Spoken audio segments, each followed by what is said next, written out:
Hey, Shalom. First and foremost, I'd like to give all praise, honor, and glory to Yahweh Ba'Shem Yahushai, Ba'Shem Rachahakodash. Double honors to my teachers, the head apostles and elders of Great Millstone, and the Kazakh Shalom to the full elect. I'm real quick. Hey, man, it's here. It is definitely here.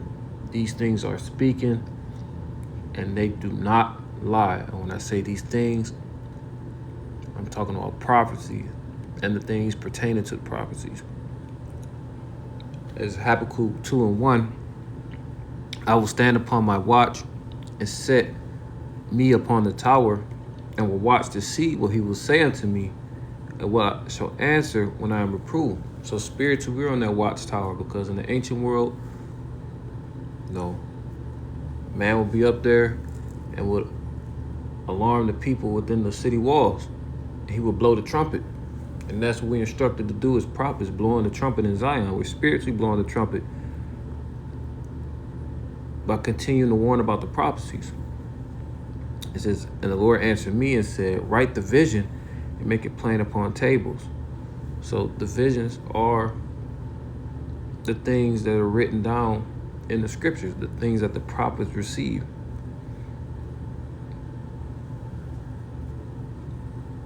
Making it plain upon tables mean making these things easy to understand, that he may run that readeth it, while so we can get the blood off our hands, pursuing Ezekiel. The elect, they're gonna hear what the prophets have to say.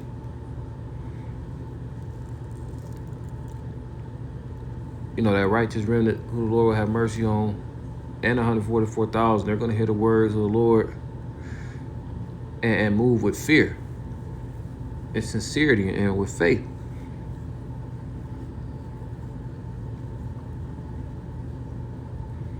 You go into that Revelation, blessed is he that readeth, also go into comprehension as well.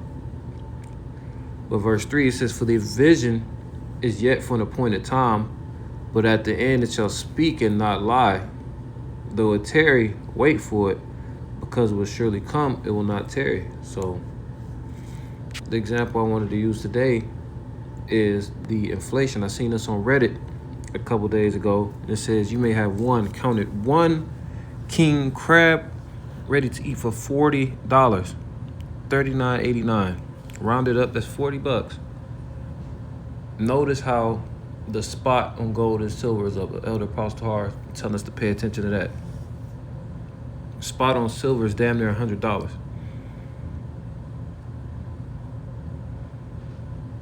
But the actual buying power of the US dollar is not the same as it was years ago.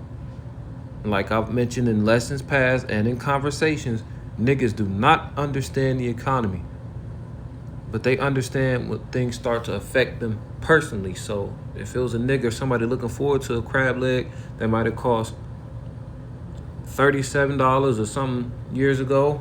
I mean, not $37, excuse me, $27, anything lower.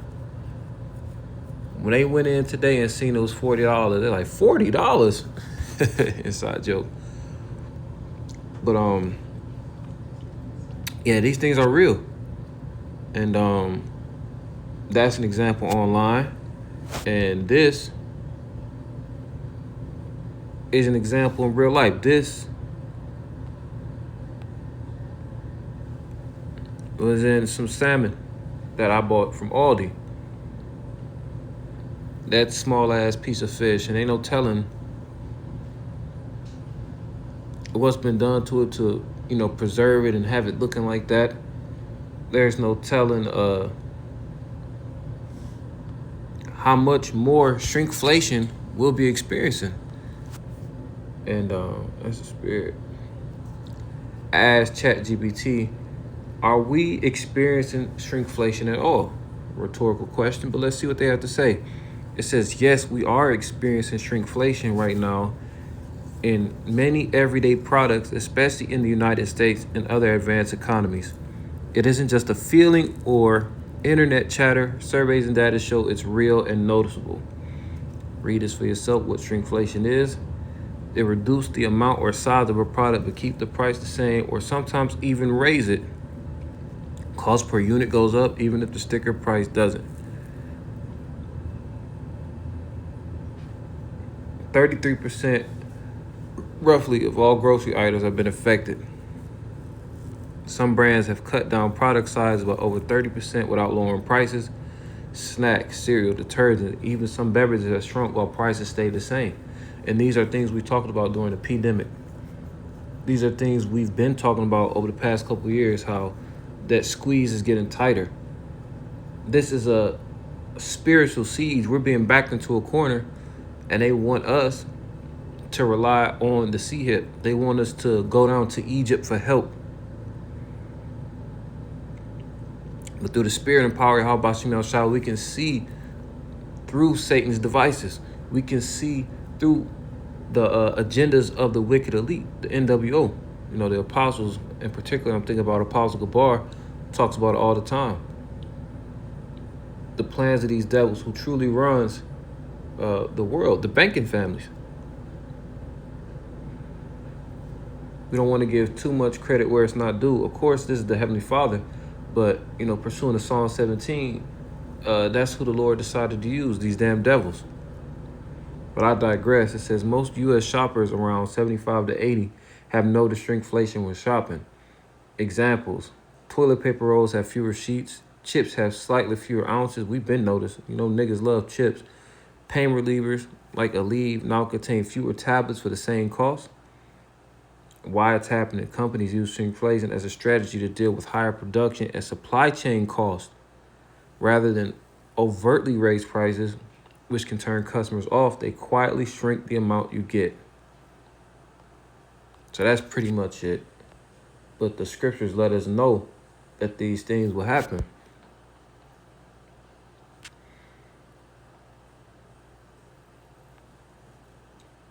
Real quick, go to the notes. I know the 2 Kings is first, but I'm going to get this Revelation 6 first.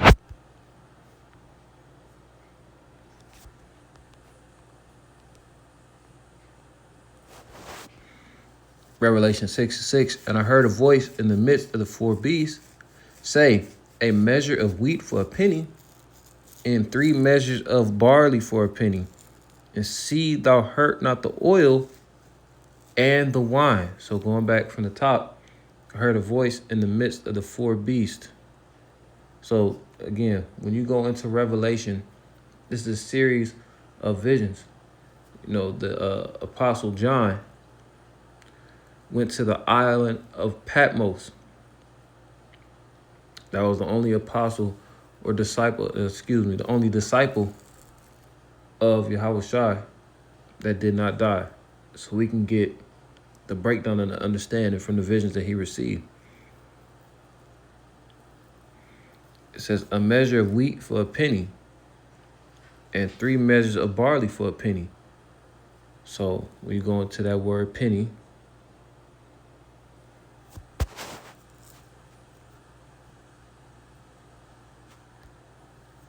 it goes into the word denarion. And denarius means containing 10. A Roman silver coin in the New Testament took its name from being equal to 10 asses, a number after 217 BC. But point being, it was the principal silver coin of the Roman Empire. From the parable of the laborers in the vineyard, it was seen that a denarius was the ordinary pay for a day's wage. So that's what the penny represents. Now, putting that in context, a measure of wheat for a penny. So a measure of wheat. Read this in the NLT. It says, and I heard a voice from among the 4 living beings saying, a loaf of wheat bread or 3 loaves of barley will cost a day's pay. And these are the times that we're living in now. Even if people do not give credit to Yahweh B'Shem Yahushua, you can feel the pressure. People don't have as much money to take them trips to Miami. People don't even have as much money to get a damn bag of chips. You're making life decisions at the pump, at the store. And guess what? Things are going to get worse before they get better. and call on Allah Yahweh Shemel Shah. This is not sustainable. This economic way of doing things and just Babylon, period. And the Babylonian mindset is being pushed throughout the four corners of the earth. This is not it. Compared to the kingdom of heaven and what's next, this is bullshit. So good riddance. It says a measure of wheat for a penny and 3 measures of barley for a penny. So that same penny, these small things are going to cost a day's wage. These are the inflation scriptures. And see, thou hurt not the oil and the wine. So when it talks about hurt not the oil and the wine, that's talking about, the elect.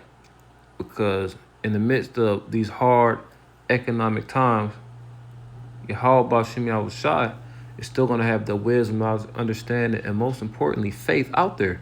And it's going to be in those earthen vessels. All right, these wicked-ass bodies are these earthen vessels, but it's the spirit and power of Yahweh Ba'Shem Yahweh Shai that separates us from your average Joe.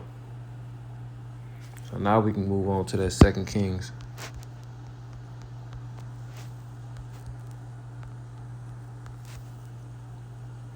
2 Kings 6:25, and there was a great famine in Samaria, and behold, they besieged it. So when you besiege it, you inch in closer and closer, you fortify the city, and, you cut off their resources until they weak, then you attack. They besieged it until an ass's head was sold for 80 pieces of silver. So score is 20, so that's 80 pieces of silver for the head of a donkey, which has little to no meat. And the 4th part of a cab of dove's dung, for 5 pieces of silver. So a donkey head and dove shit. And guess what? Just real quick before I continue to read.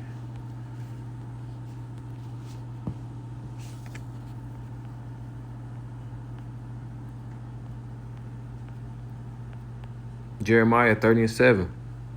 We're going to keep bringing the same precepts out ad nauseum. Alas, for that day is great, so that none is like it. It is even the time of Jacob's trouble. It is indeed the time of Jacob's trouble. But he shall be saved out of it. And who is that he? It's the elect. So guess what? When we read about inflation, Reddit posts, we see it in our daily lives. You buy a pack of salmon, like, why the fuck would you even put this in the bag? That's minute compared to what's coming. But it gives you a taste. How simple things, like just going to the store and getting crab, it's going to be extremely difficult, whether financially or safety-wise, because of the time that we are in. Just not at the peak. Jacob's trouble. A time greater than this 2 Kings that I'm about to go into. A time greater than 68 to 70 AD. A time way more perilous than chattel slavery.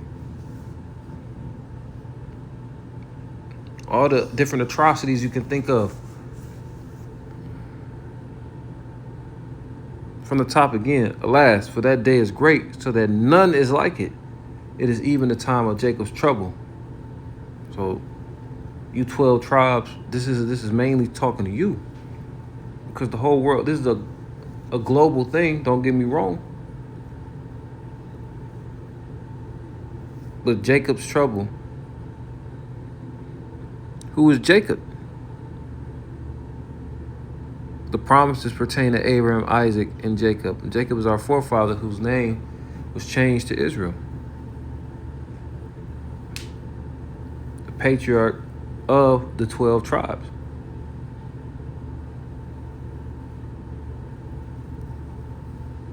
So this message is for you so-called Negroes, Latinos, Native Americans, and you speckled birds. But anyways, 2 Kings 6:25 again, it says, and there was a great famine in Samaria, and behold, they besieged it until an ass's head was sold for 80 pieces of silver, and the fourth part of a cab of dove's dung for 5 pieces of silver. And we're going to keep going because the type of treachery and trickery, this is what we have to look forward to. When I say we, I don't mean all of us. I mean the wicked. And as the king of Israel was passing by upon the wall, there cried a woman unto him, saying, Help me, Salakia, help my lord, O king. And he said, If the Lord do not help thee, whence shall I help thee? Out of the barn floor, out of the wine press? So he's like, if the Lord, how about you, Shah himself can't do nothing for you, I damn sure can't do nothing for you. And the king said unto her, What aileth thee? So what's wrong? And she answered, This woman said unto me, Give thy son that we may eat him today. I'll bring that back. Give thy son that we may eat him today. There's a time coming where cannibalism is going to be back on the earth. That's why Esau and his media let you know with movies like The Road, just how perilous times are going to be with movies like Bushwick. And we're not fearmongers. We're pushing the precepts. We're pushing prophecy and letting you know that this Bible is a tool for us to navigate, to edify, and ultimately to warn you like the scriptures instruct us to do. Give thy son that we may eat him today, and we will eat my son tomorrow. So it's like, okay, we eat yours today, and we'll, serve one up tomorrow. So we boiled my son and did eat him. And I said unto her on the next day, Give thy son that we may eat him. And she have hid her son. So this is the type of stuff that's going to be going on. People are going to be turning on each other. The scriptures already let us know the love of many is waxing cold, and we can see it. Without no food involved, we seen how you niggas act over them Popeye sandwiches, man.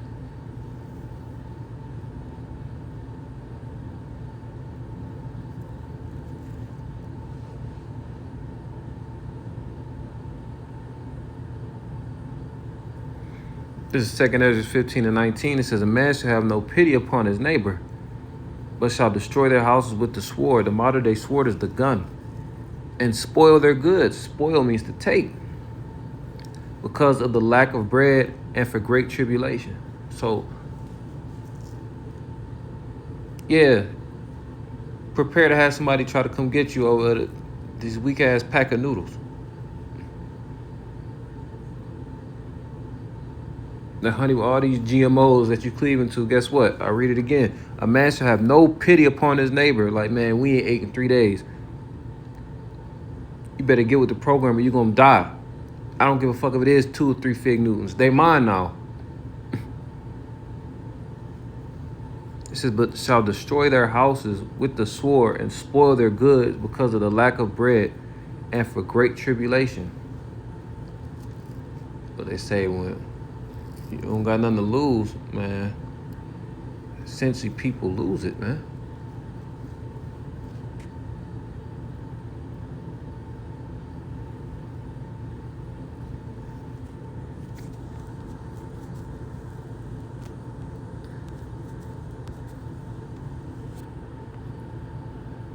With the hopeful elect, we don't have to worry about that.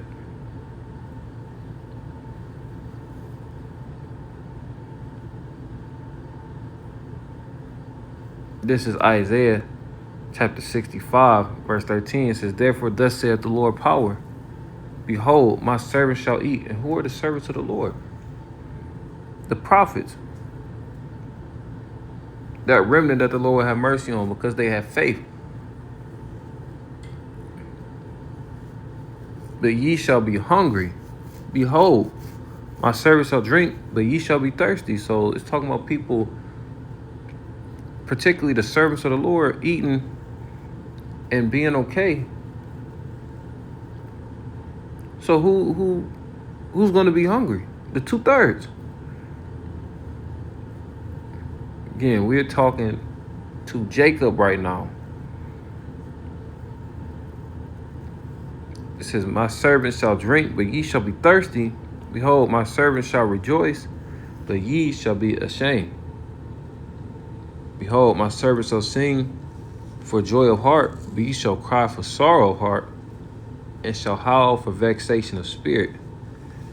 So at the end of the day, the Lord is about to send great fear, great calamity, great tribulations, famine, all types of stuff. But guess what? He's going to take care of his elect. And that's why we see stuff like this. We do lessons on it.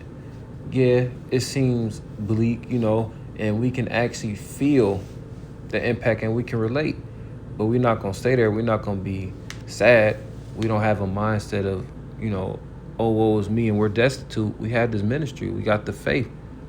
And we believe that the Lord can and will continue to bless us. So Lord willing, this was edifying. And until next time, shalom.